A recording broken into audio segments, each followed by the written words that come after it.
Sur ces images, Gérard Vespierre. Sur ces images, je crois qu'il y a aussi un usage, n'est-ce pas, pour la population vénézuélienne. Parce qu'il est bien évident que depuis 2015, si ma mémoire est bonne, une dizaine d'années, donc Maduro a assumé la succession de Chavez. Et là, on voit le chavisme, la période Maduro, vraiment terminée.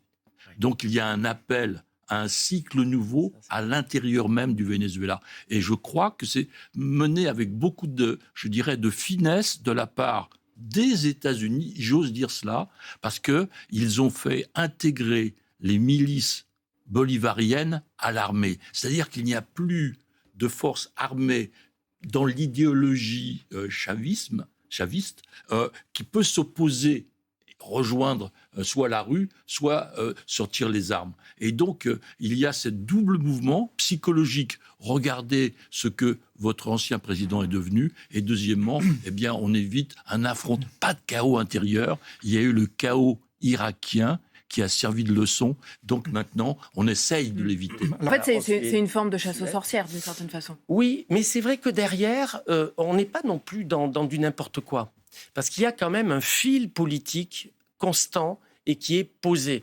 Vous savez, Donald Trump, il a quand même une administration américaine qui est celle qui connaît le mieux le continent latino-américain. Rubio. Et Marco Rubio, exactement Ronald, Marco Rubio est celui D'origine qui supervise cubaine. un peu tout ça. Effectivement, qui est d'origine cubaine. Mais je crois qu'il y a effectivement un fil conducteur dans la situation actuelle qui tourne autour du narcotrafic, narcoterrorisme. Et donc il y a cette action qui a été menée contre le Venezuela sur ce thème-là, mais derrière le thème, il y a la réalité qui était le basculement politique. Si maintenant on projette vers la Colombie, il ne reste vraiment que l'axe narcotrafic.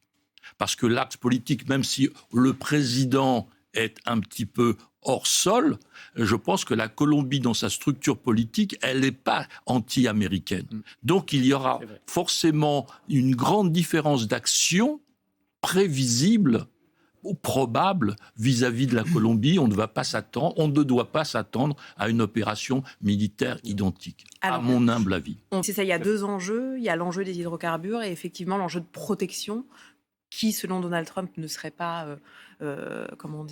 réalisé par les Danois parce qu'il y a des menaces chinoises et russes dans la région. Il y a un enjeu géopolitique, c'est certain. Il y a un peu plus de 2 millions de kilomètres carrés situés donc, sur un espace entre la Russie et... C'est 5 fois la France, le Groenland. Oui, un peu plus de 2 millions de kilomètres carrés. 5 fois la France. 2 millions 200 000.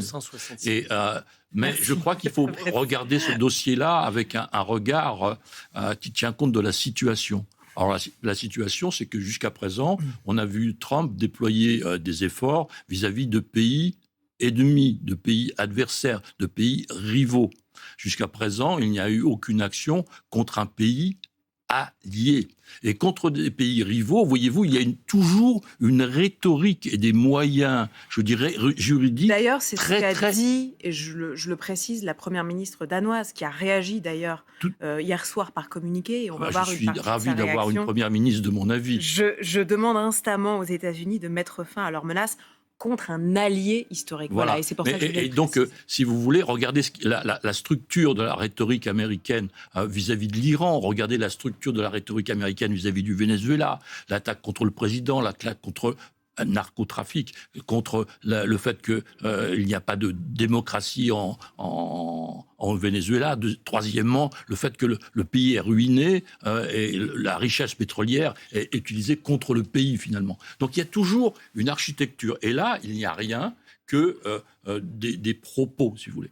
Donc je crois qu'il y aura peut-être des négociations à venir, il y aura peut-être effectivement des demandes, des arrangements, une autre base, je ne sais quoi, mais en tout cas, je ne crois pas qu'il faille projeter une intervention comme on en a vu contre l'Iran avec des bombardements, comme on a vu contre le Venezuela avec une opération militaire. Après, ce n'est pas les mêmes structures de pays non plus, pardon, mais le Groenland, c'est pour ça qu'il faut pas il y a peu d'habitants. Justement, il n'y a rien à bombarder. Il n'y a rien à bombarder. Donc il ne faut pas s'attendre à une action militaire, à mon avis. On ne va pas arriver des Marines On a aussi de sérieuses questions à se poser en Europe, évidemment, concernant le Groenland, et ce sera ma dernière question sur ce sujet. Si effectivement Donald Trump fait un coup de force, envahit le Groenland, je ne sais pas quel terme on peut utiliser, mais on verra bien, j'ai envie de dire. C'est pas très difficile. En fait, qui va vraiment s'opposer à cela en Europe ? Est-ce qu'il y aura une vraie réaction ? Alors là, on parle de stratégie, n'est-ce pas ? Et dans la stratégie, il y a un paramètre fondamental, c'est le temps. Or, dans 10 mois, il va y avoir des élections très, très importantes aux États-Unis.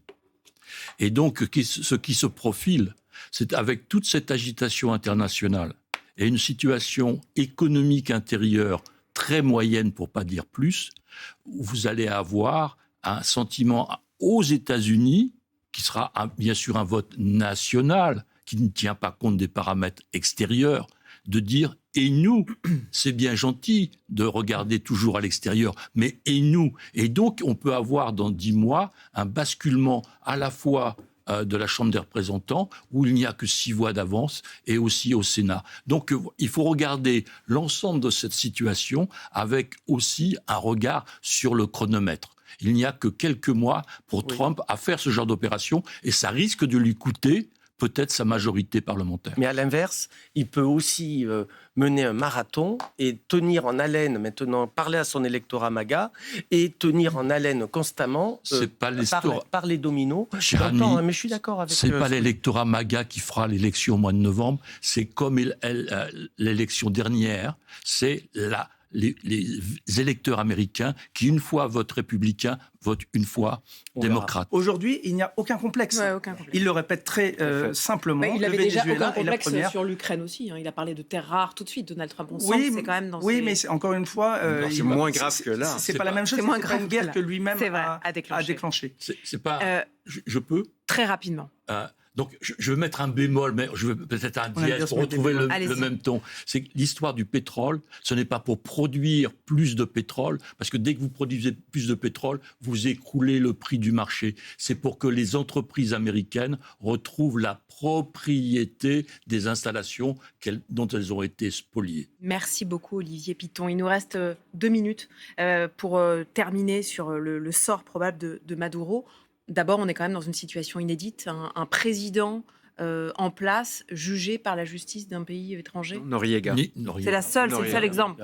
Déjà en 2019. Donc, il y a déjà, avec le Nicaragua, un précédent. C'est le seul. Panama, c'est le seul. Donc, c'est le seul. Donc, voyez-vous, les États-Unis ont déjà... Quand on parlait tout à l'heure de nouvel impérialisme américain, vous avez eu le Vietnam, vous avez eu l'Irak, vous avez eu toutes ces opérations militaires de grande envergure. Donc, c'est une continuation. Ce n'est pas une nouveauté. Alors, eux disent que ça n'a rien à voir avec l'Irak. Non, mais en termes de pouvoir et d'imposer sa volonté par les armes, n'est-ce pas ? Donc, c'est une continuation plutôt qu'une nouveauté de l'impérialisme américain.